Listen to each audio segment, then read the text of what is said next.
Vamos a ver el tema que había quedado pendiente la clase pasada. La clase pasada trabajamos un poco el tema de la verificación de programas. ¿Se acuerdan que hablamos sobre la diferencia que hay entre hacer un testeo, un testing y una prueba formal de programa? Dijimos lo básico que nosotros tenemos que hacer y lo que yo exijo en mis cursos ahora inicialmente es hacer el testing, es decir, buscar un conjunto de datos que sea representativo y que trate en lo posible de barrer con todas las posibilidades que se pueden dar. No se puede hacer un testeo completo porque sería probar con todos los casos posibles que se pueden dar en una situación de un programa. Por eso hablábamos de puntos críticos, hablábamos de que los datos no se tienen que seleccionar al lote, sino que hay que buscar cuáles son los datos que efectivamente yo debería probar. También es importante recordar que, lo mencionamos, los datos de prueba a veces son previos a la solución del problema. O sea, yo primero resuelvo el problema a mano, como lo hemos hecho hasta ahora, defino y a priori cuáles son mis datos que voy a probar y también sé a priori cuál es el resultado que esos datos me deberían entregar. Una vez que tengo claro eso, ahí tengo mi conjunto de testing y ahora comienzo a desarrollar la solución que yo quiero plantear. Como ven, es previo la selección de los casos posibles. Esa es la idea. De tal forma que en la medida en que ustedes van desarrollando la solución, vayan ya probando con estos datos y vayan viendo si se comporta o no de manera correcta el programa. Eso es hacer un testing.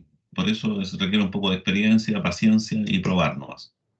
De tal forma que por los datos que yo pruebo no son al lote, no son aleatorios, ni me da lo mismo el resultado que da, sino que yo elijo ese conjunto de datos de prueba. Eso le llamamos testing. Eh, lo importante es recordar que el testing hace eso que está ahí, esa frase que tengo resaltada, solo muestra cuando detecta un error, pero que yo pase correctamente todos mis casos de test no significa que el programa esté exento de errores, sino que para ese conjunto de datos de prueba no hubieron errores. Vuelvo a repetir, solamente puede mostrar cuando detecta un error, pero no indica que efectivamente nunca va a tener problema. ¿Por qué? Porque estamos probando solamente un pequeño subconjunto y si además ese subconjunto de datos de prueba no es el adecuado, no toca los puntos críticos, peor todavía. Entonces, eso es fundamental entender. El otro enfoque es lo que se denomina la prueba formal de programa. Pero esa dijimos que es un poco más compleja. Durante la carrera ustedes van a ir avanzando hasta llegar a probar de manera formal ciertos algoritmos y ciertos programas. La prueba formal de programa es una técnica que se basa en el cálculo de predicados, en la lógica. Por lo tanto, es un poco complicada, compleja y requiere tener un manejo acabado tanto de la algoritmia, el lenguaje de programación, las especificaciones, cómo se especifican las instrucciones. O sea, es mucho más complejo de lo que nosotros hemos visto hasta ahora, pero no significa que no se pueda hacer. Para eso ustedes están recibiendo todas estas herramientas matemáticas que les van a permitir entender lo que estamos haciendo. Vuelvo a repetir. Ahora, la prueba formal de programas no se hace sobre todos los programas, especialmente programas chicos como los que hacemos nosotros, no tiene sentido hacer esa prueba formal de programa. A veces consume demasiado tiempo, es compleja, vuelvo a repetir. Para problemas pequeños como los que nosotros hemos abordado o situaciones en que no son críticas, basta con hacer un buen testeo, ¿no? Un buen testing.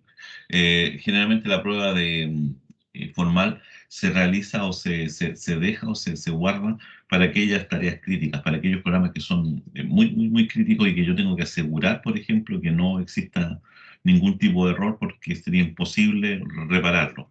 Como por ejemplo los programas que controlan el despegue de los transbordadores espaciales. O sea, esos programas que controlan todo eso, que monitorean todo lo que está ocurriendo con esos sistemas, efectivamente es muy probable que muchos de esos programas hayan recibido una prueba formal para demostrar que efectivamente bajo toda condición se va a comportar bien el programa.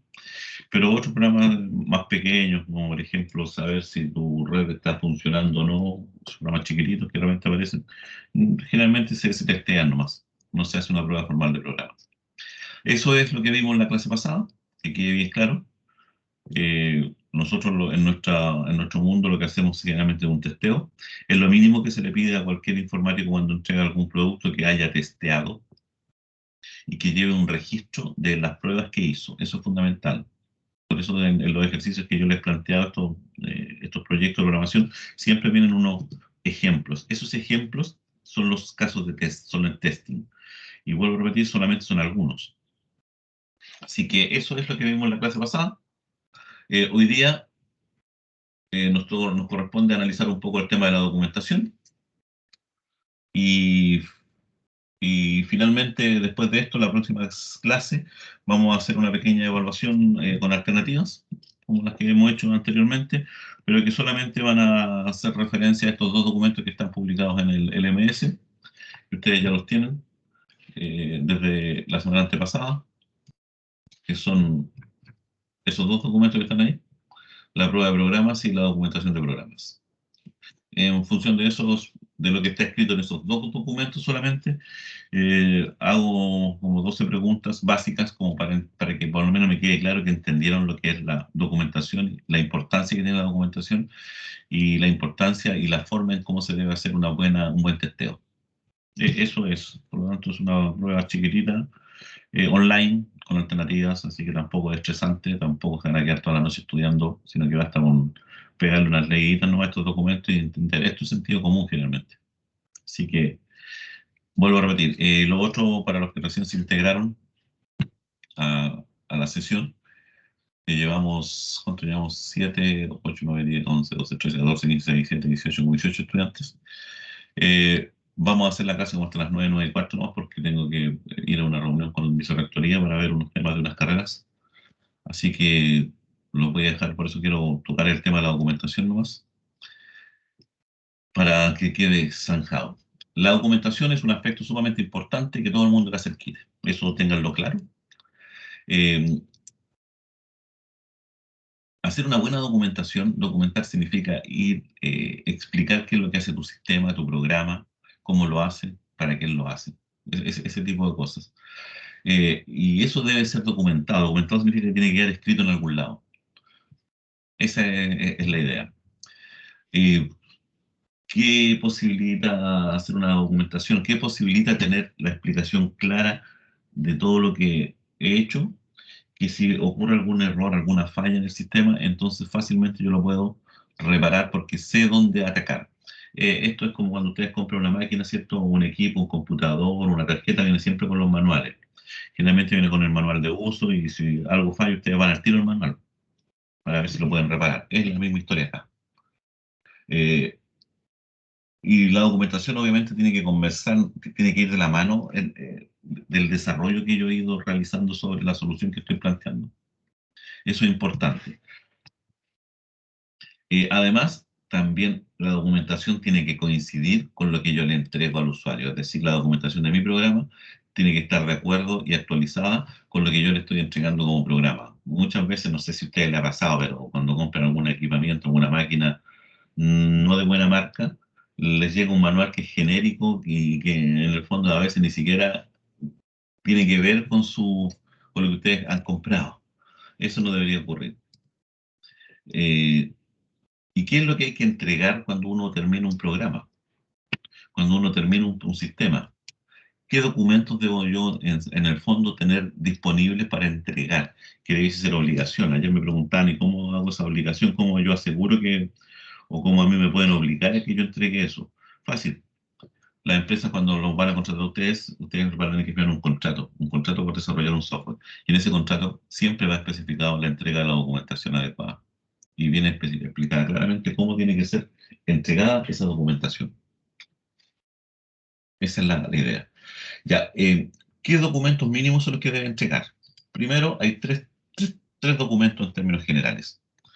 Una guía técnica, que es la que explica cómo funciona para el informático del sistema, qué es lo que hace, nombre de archivo, nombre de programa, características, todo lo que necesitamos conocer nosotros, lenguaje en el que está escrito, versión del sistema operativo, no sé, todas esas cosas que para el usuario normal no le van a interesar mucho. Eso es, y esa es la guía fundamental que nosotros necesitamos cuando queremos reparar o mejorar un sistema. Que me pasen la guía técnica porque si yo sé más o menos, si yo cambio una instrucción, sé si eso va a afectar otro programa más adelante. Después viene una guía de uso, que es generalmente lo que nosotros llamamos el manual de usuario, que eso es para el usuario final, la idea es que no contenga muchos aspectos técnicos, porque los aspectos técnicos tienen que estar reflejados en la guía técnica, sino que es la guía de uso, cómo se debe usar, cómo se debe, eh, si yo quiero ingresar algo, cómo lo debo hacer, todas las explicaciones para que el usuario final pueda poner en marcha, pueda empezar a producir con ese sistema.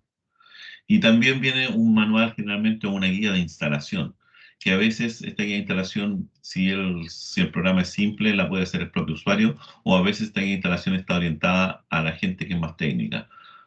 Si el sistema es muy complejo, no cualquiera lo puede instalar, entonces ya es una guía de instalación un poco más complicada. Ojo, que la guía de instalación no es la guía de uso ni tampoco es la guía técnica. Son tres guías distintas. Cómo se hizo el sistema, cómo lo vamos a usar y cómo lo pongo en marcha. Son esas tres cosas fundamentales que usted debería siempre entregar cuando desarrolle un pequeño sistema. Aquí vamos a hablar también del tipo de documentación.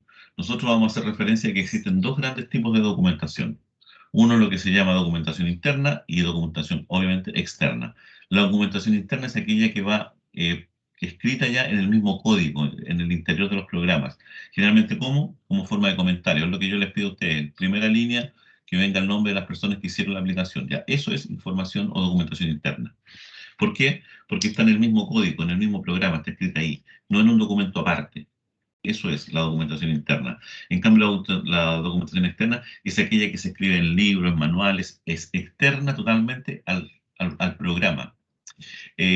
No confundir con aquella información o aquella ayuda o aquella documentación que está escrita en forma electrónica, que cuando usted aprieta un botón F1, por ejemplo, y sale el manual de uso. No, eso sigue siendo externa, porque no está entrelazada o entrecruzada con las líneas de programación. Se denomina interna y la otra es externa. La externa es la mucho más complicada, compleja, y que es la que se exige generalmente. La interna es la que yo voy poniendo en los mismos programas para ir dejando evidencia de lo que hace mi programa, de tal forma que si en 2 o 3 días más tengo que volver a retocar el programa, sé dónde estaba. Y eso se hace a punta de comentarios. En los cursos básicos como este y el anterior, lo que se exige siempre es que exista una documentación interna, que existan comentarios que indiquen quién escribió el programa, en qué fecha, qué es lo que hace, entre comillas, un par de frases bien acotadas, qué es lo que hace, no cómo lo hace. Son dos cosas distintas. De repente yo digo, en la documentación ponen un comentario y ponen for que va desde 1 a 20 o un while que va desde 1 a 40. No. Aquí lo que uno tiene que poner es qué es lo que hace. En las siguientes líneas se busca si existe coincidencia con el string, una cosa por el estilo. Eso es hacer una buena documentación. No es traducir lo que está escrito, ¿no? Es decir, un while, aquí se repite 10 veces y sale cuando la variable i llega a 40. No, eso lo estoy viendo yo si pongo i igual 1, while i menor que 40. O sea, lo estoy viendo que el i parte en 1 y llega a 40. O sea, no es para qué documentarlo. La idea es qué hace ese while. En este while, lo que tratamos en este while, o a la salida de este while vamos a tener el dato que andábamos buscando, pero debe ser explicativa. Esa es la idea. Ya, eso es la documentación. Yo exijo documentación interna siempre en mis programas. ¿A través de qué? A través de comentarios. Eso lo he dejado explícitamente en los ejercicios que hemos hecho. Hablemos un poco sobre la guía técnica.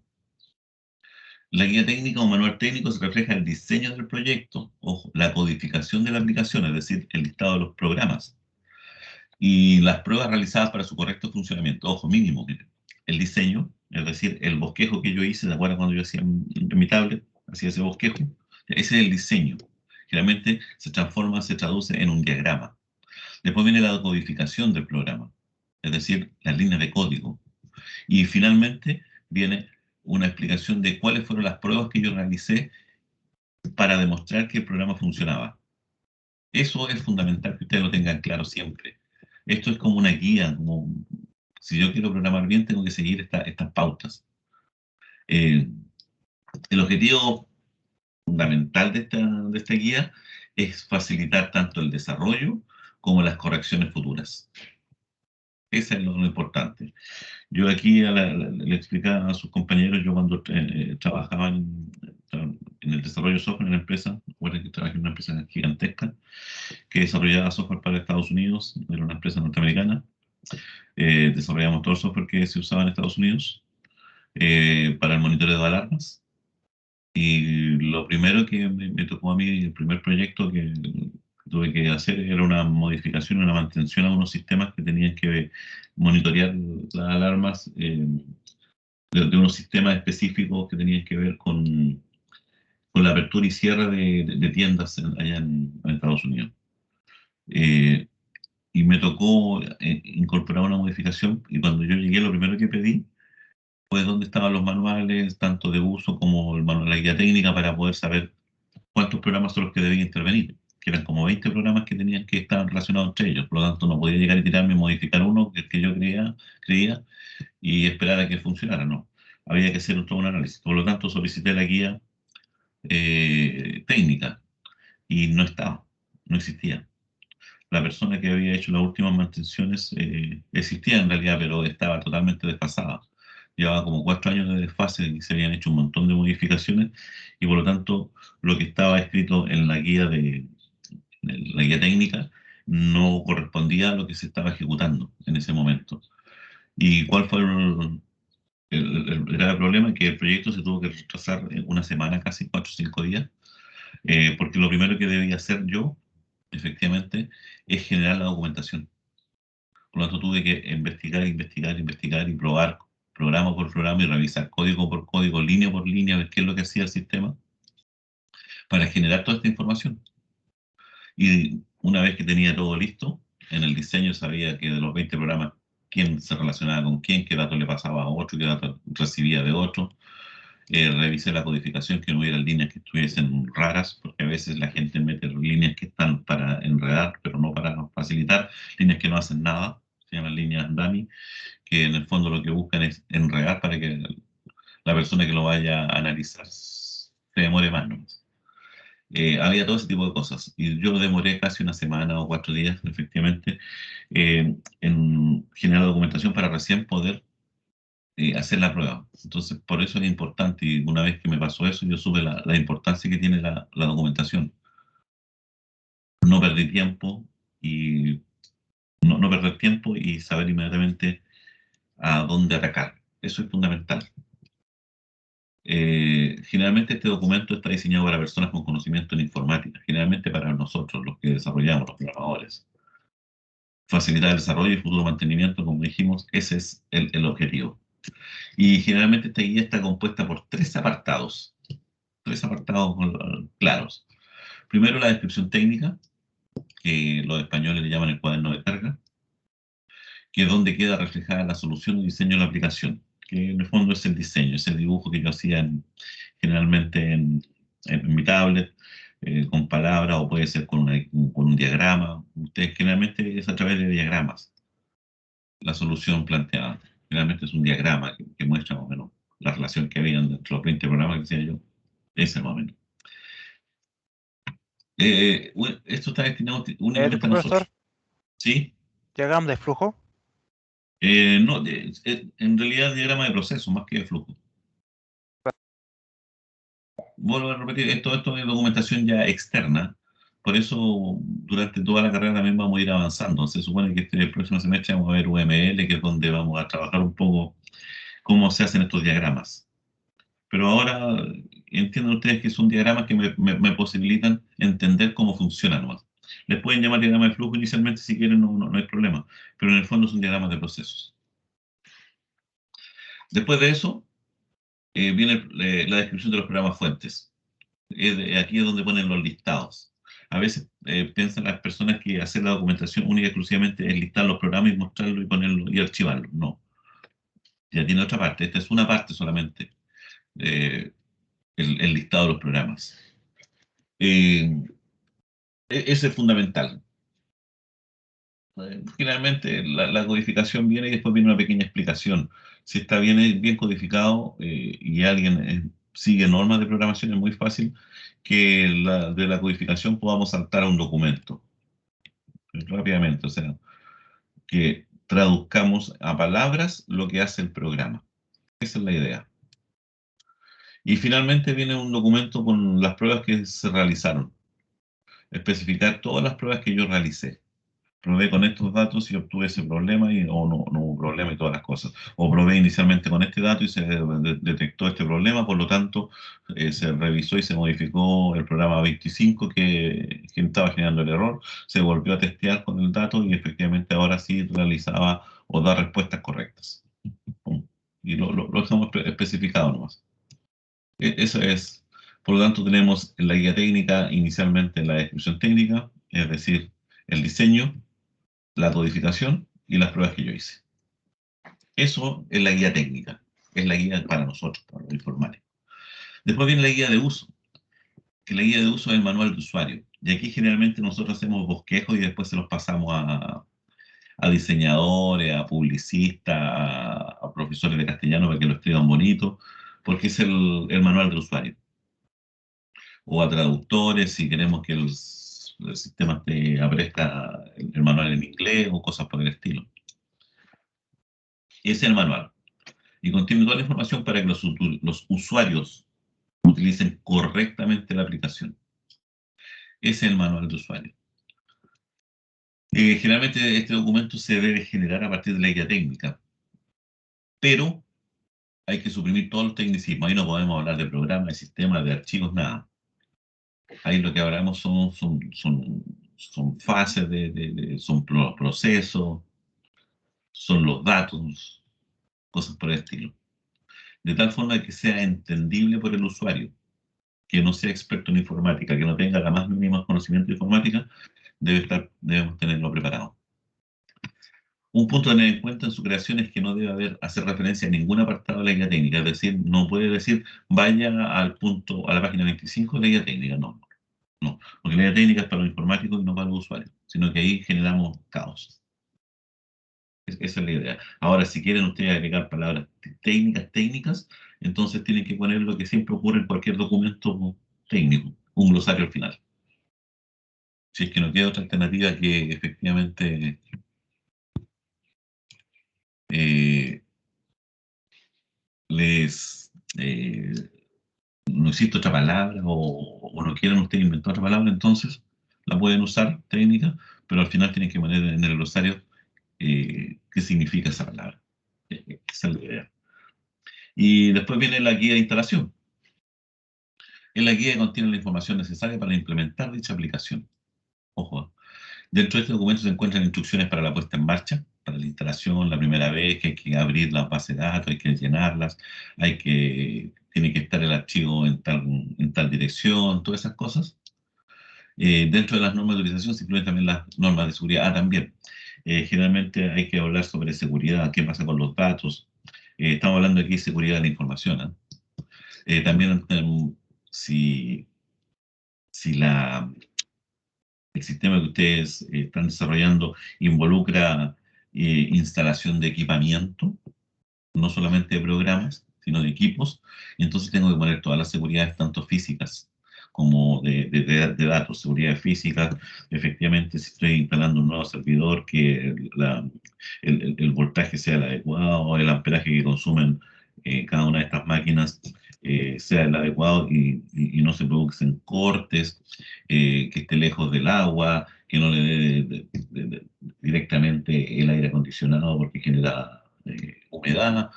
Todas esas normas uno debería explicitarlas si es que su sistema involucra instalación de equipamiento, de infraestructura. Si es un programa, un sistema, generalmente nos preocupamos nomás en las normas de seguridad de los datos, efectivamente. Después de la instalación, asegúrese de borrar el archivo de instalación, que es donde usted puso las primeras claves y que después fueron modificadas, todo ese tipo de cosas. Eso hay que hacerlo. ¿Alguno de ustedes alguna vez ha desarrollado una página web usando WordPress, que es un sistema bien simple para crear páginas web? Por, por mi parte, ¿Mm? no. Ya, en el WordPress inmediatamente le dice, una vez que termine de instalar, por favor borre ese archivo, porque ahí están todas las claves. Si usted no lo borra, el primer hacker que se metió a su sistema se va a ir y va a entrar a la directorio raíz y va a tener ese archivo, que todo el mundo sabe cómo se llama el archivo, en donde están todas las claves iniciales para poder abordar y atacar tranquilamente un sistema que esté hecho en WordPress. WordPress en el fondo son eh, varios, varios programas. Es una estructura. Si ustedes quieren revisar de repente, pueden meterse aquí a la página de wordpress.org. Pueden crearla directamente o bajar el software. O bajar el software y instalarlo. Download WordPress, eso ahí lo bajan y después vienen las instrucciones, ojo, está en inglés, y las pueden instalar. Y uno empezaría a buscar qué sitios están hechos en WordPress. No me acuerdo si este está hecho en un WordPress.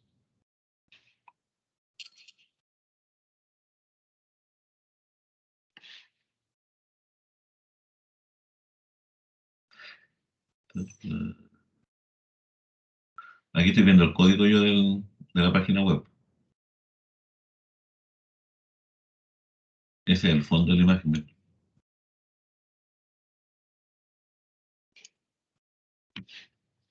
No me dejó ingresar. Está protegido, está bien. Ah, ese tiene que ser aquí.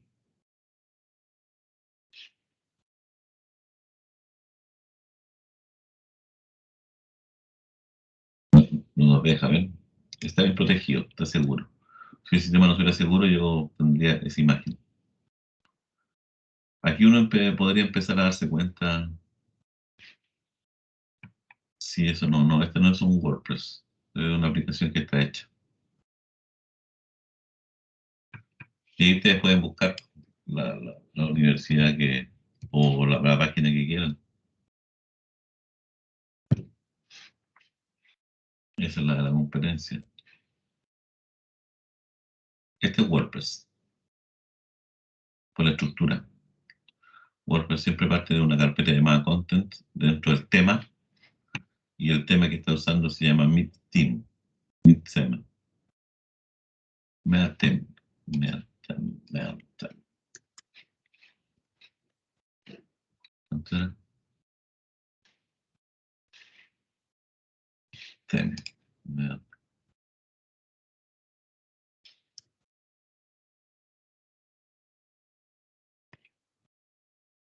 Ahí lo compraron el tema. ¿Ven? Ustedes compran el tema y ahí lo puede ordenar. Y de ahí parte a desarrollar su sistema. Y ve ahí cuánto le va a dar el tema ahí. $59.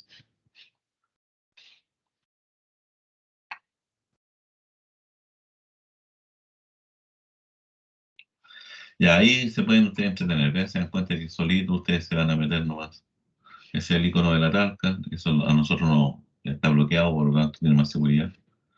Acá yo sé que debería meterme en esa carpeta, así que puedo asaltar los servidores. Ahí están todos los iconos del tamaño.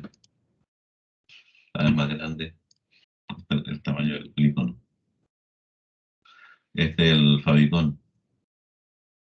El favicon es el dibujito que aparece acá arriba.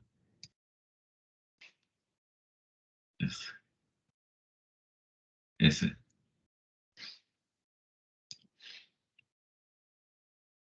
De ahí ustedes se pueden entretener buscando. De hecho, yo le he dicho ya, esta pestañita en todos los navegadores tienen la posibilidad de ver el código fuente de la página. Así que ahí se entretienen ustedes jugando. Ya, eso es con respecto a la guía de la documentación. Ojo con eso. De seguridad, normas de seguridad. Si solamente tiene que ver con programas, entonces la norma de seguridad es única y exclusivamente todo lo que tiene que ver con eh, seguridad de mis datos, que no me quede abierto un puerto, las claves y todo ese tipo de situaciones.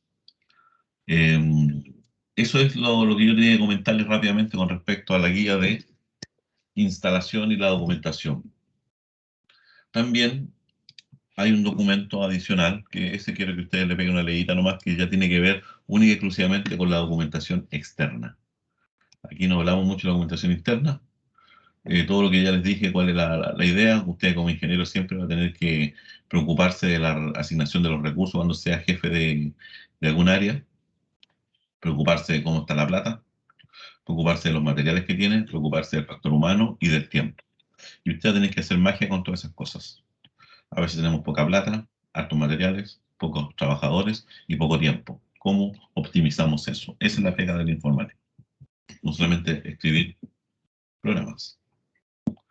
Y la documentación de sistemas, en el fondo, lo importante es qué hacen los sistemas, lo que decía yo, cómo lo hacen y para quién lo hacen. Esas son las tres preguntas que yo debo responder rápidamente con la documentación de sistemas. Generalmente la documentación siempre es expresada en carácter técnico, pero estamos hablando de la documentación técnica, la que me interesa a mí. Eso es lo importante. Esto es lo que le decía yo, que lo que me tocó vivir a mí, que a veces la gente no le da la importancia debida a la documentación y nos quedamos y al final generamos complicaciones nomás, futuras. Aquí están las características, ustedes lo van a ver. Y lo otro último que tenía que comentarles es que la documentación puede ser, como ya lo habíamos dicho, manual o automática. Si es manual, significa que un ser humano la escribió. Si es automática, significa que hay sistemas específicos para determinados ámbitos que me posibilitan, a partir del código, generar una documentación automática. En Python hay una biblioteca que se llama PyDoc, le pueden ustedes echar una miradita y a partir del código puede generar una especie de documentación automática. La manual es la que escribe el ser humano. Ambas tienen ventajas y desventajas. Está claro, no hay ninguna que sea mejor que la otra.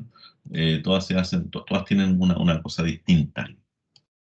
Y eso es fundamental. Vuelvo a repetir, la documentación manual histórica, hecha por ser humano, por lo tanto se adecua a la cultura, cómo hemos funcionado. ¿Cuál es la desventaja? Que consume mucho esfuerzo porque tiene que alguien estar sentado imitándola, que a veces es incompleta porque los seres humanos no probamos todas las posibilidades a veces, lenta y a veces tiene errores de escritura, o sea, tiene cosas positivas y cosas negativas. Lo mismo que la automática, la ventaja de la automática es que siempre está actualizada, cuando uno lo quiere lo usa, y no se encuentra sujeto a disposición del personal. Es decir, en el caso anterior, si mi personal está muy ocupado, lo más probable es que la documentación se retrase porque están trabajando en otras tareas.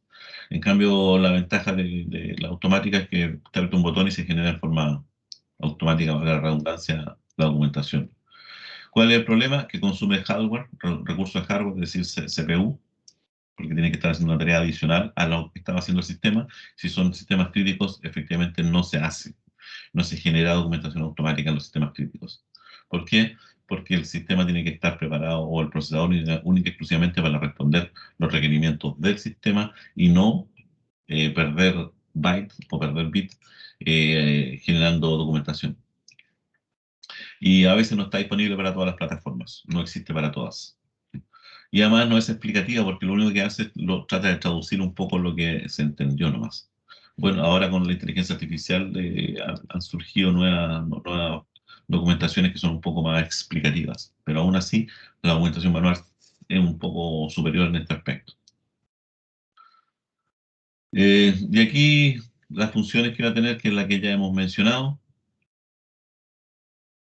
cómo debería ser almacenada, dónde debería estar siempre. Así que eso es lo que yo les quería comentar en la clase de hoy. Ustedes peguen una miradita, esto nomás es sentido común. Ahí al final viene una forma de cómo generar los estilos de los manuales de documentación. Y esto es básico para cualquier informe técnico, no solamente para lo que tiene que ver con programación. Cualquier informe, sea técnico, en física o en química o en lo que ustedes le pidan, los informes técnicos son concretos, utilizan párrafos cortos, hay que utilizar títulos y subtítulos para ordenar la información, utilizar forma activa en lugar de formas pasivas, no emplear frases largas, debe ser preciso, si hay algún término, explicarlos, y si no, añadir un glosario, lo que hemos hecho hasta ahora. Eh, Y no hace referencia a una información solamente con el número, sino que ser explícitos, explicativos. Eso es una documentación técnica en términos generales. Y es la que ustedes como ingeniero tienen que estar acostumbrados siempre a desarrollar. Y aquí viene ya la forma típica. Esto cambia, generalmente hay base de estas cosas. En cada organización tiene su formato de cómo entregar la información. ¿Qué vienen? Impreso, no impreso, con formato, qué formato de pantalla. Los programas tienen una cierta estructura o no. Todo esto es típico que lo que debería tener cualquier sistema, vuelvo a repetir. Así que eso es lo que yo quería mencionarles. Como les dije yo, los que llegaron al principio, los tres estudiantes que comenzaron a las 8:30, eh, los voy a dejar hasta acá. Tengo que partir urgente a la universidad ahora, a ver unos temas allá relacionados con las carreras. Eh, no queda nada más que ustedes leer estos dos documentos que yo he planteado. Y la próxima semana, como les dije ya, vamos a tomar una evaluación online con alternativas, dos alternativas, con preguntas solamente generadas a partir de estos dos documentos. No hay que leer nada nuevo porque yo no quiero que sean especialistas todavía en documentación, si esto poco a poco lo vamos a ir canalizando, pero quiero que quede claro la importancia de la documentación, la importancia del test, del testeo. Eso es lo que me interesa a mí que ustedes puedan entender. Así que sin más, muchachos, los dejo a los que se incorporaron recién.